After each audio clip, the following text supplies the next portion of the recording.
नांदेडमध्ये हिंद दी चादर कार्यक्रमाचं आयोजन करण्यात आले। आज या कार्यक्रमाचा पहिला दिवस होता। आपण बघतोय भाजपाचे राज्यसभा खासदार यांनी सुद्धा या कार्यक्रमा ठिकाणी येऊन सेवा केली। साहेब काय सांगाल, आपण या ठिकाणी आला सेवा केली? हिंद दी चादर ही शहीदी समागमाच्या या पवित्र कार्यक्रमामध्ये आम्ही सर्व कार्यकर्ते, खासदार म्हणून मी आमच्यासोबत आमचे दोन्ही जिल्हाध्यक्ष, आम्ही सगळ्यांनी मिळून आज जे जुता घर आहे त्या जुता घरामध्ये जाऊन जुते लोकांचं घेणं आणि ते व्यवस्थित ठेवणं आणि त्यांना परत करणं ही पवित्र सेवा मानली जाते। ही सेवा एक केली। लंगरमध्ये लोकांना आम्ही जेवायला वाढलं।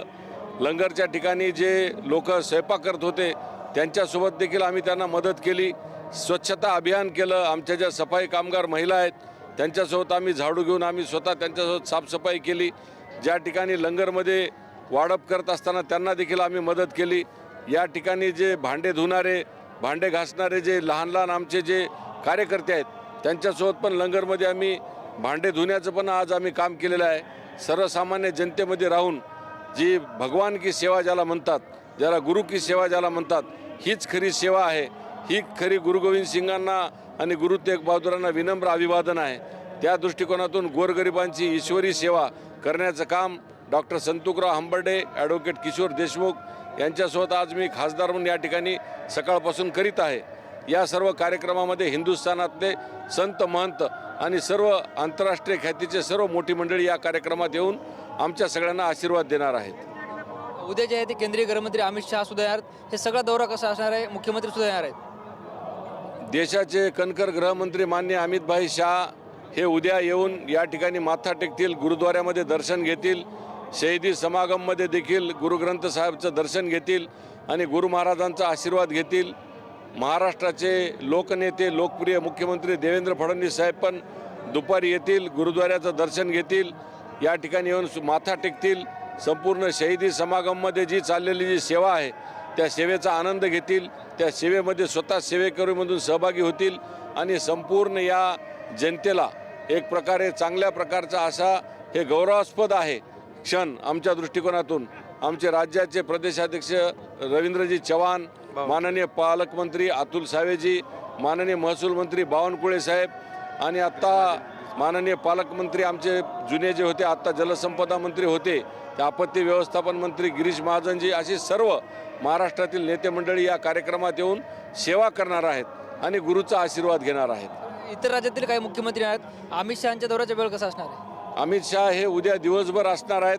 दुपारपासून संध्याकाळपर्यंत समारोपापर्यंत पूर्ण वेळ या कार्यक्रमामध्ये उपस्थित राहून गुरुद्वाऱ्याचं दर्शन घेणार आहेत आणि गुरुच्या चरणी माथा टेकणार आहेत आणि गुरुचा आशीर्वाद घेणार आहेत।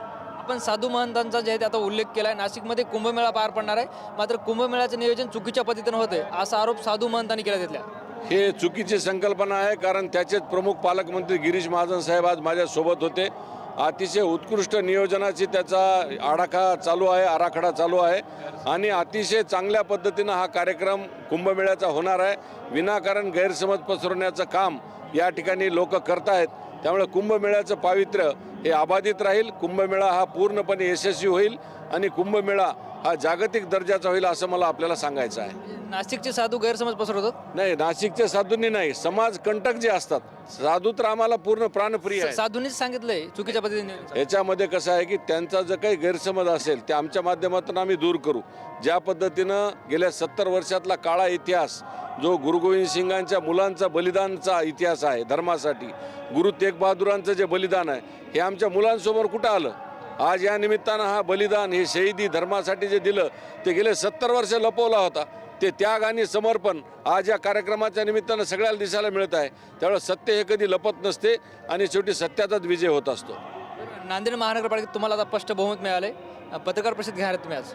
आता थोड्या वेळामध्ये पत्रकार परिषद आहे, त्यामध्ये मी आणि अशोकरावजी चव्हाण सर्व पत्रकारांना संबोधन करणार आहोत। महापालिकेतल्या विजयाबद्दल मी नांदेडकरांच्या सर्व जनतेचे, नांदेडमधील सर्व नागरिकांचे, मतदारांचे मनापासून आभार व्यक्त करतो। शिवसेना तुमच्या विरोधात लढली, आता त्यांना सत्तेत वाटा देणार आहेत का?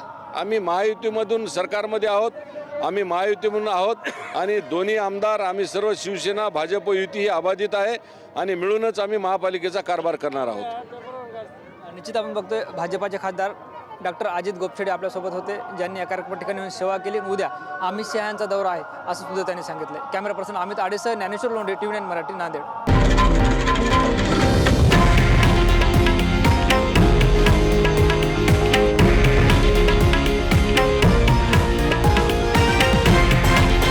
हे आहे देशातील नंबर 1 न्यूज नेटवर्क आणि आपण पाहत आहात TV9 मराठी, एकमेव.